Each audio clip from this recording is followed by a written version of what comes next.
सहाय्यक कामगार आयुक्त कार्यालयातील कंत्राटी कर्मचारी आणि मध्यस्थ दलालांचे लागेबांधे। छाती ठोकपणे अगर कोणत्या शासकीय कार्यालयात बोगस कारभार सुरू आहे हे सांगावयाचे झाल्यास सहाय्यक कामगार आयुक्त कार्यालय सोलापूर हे नाव ओघानेच येईल आणि या मागे कारणही तसेच आहे आणि ते म्हणजे येथे कार्यरत असणारे कंत्राटी कर्मचारी।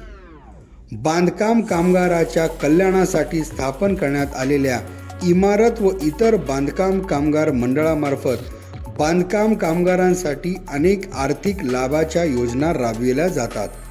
त्या कामी त्या बांधकाम कामगारांची नोंदणी असणे, त्याकडे ओळखपत्र असणे आवश्यक असते आणि ही प्रक्रिया राबविताना सदर कार्यालयात जे कर्मचारी दिसतात ते कंत्राटी असल्याने नेमके यांनीच या कार्यालयाचे कारभार आपल्या हातात घेतल्याचे दिसते। शासनाकडून कामगाराच्या कल्याणासाठी कोट्यावधी रुपये दिले गेलेले आहेत, दिले जात आहेत, पण हे लाभ किती खऱ्याखुऱ्या कामगारांपर्यंत अथवा लाभार्थ्यापर्यंत पोहोचले हे निश्चितच कोणीही सांगू शकणार नाही। कंत्राटी कर्मचारी ते निर्णायक पदावर कार्यरत कर्मचारी बनण्यापर्यंतचा यांचा हा प्रवास सरकारी यंत्रणेच्या पाठबळाशिवाय शक्य नाही। याबाबत आम्ही सविस्तरपणे मागोवा घेतच आहोत।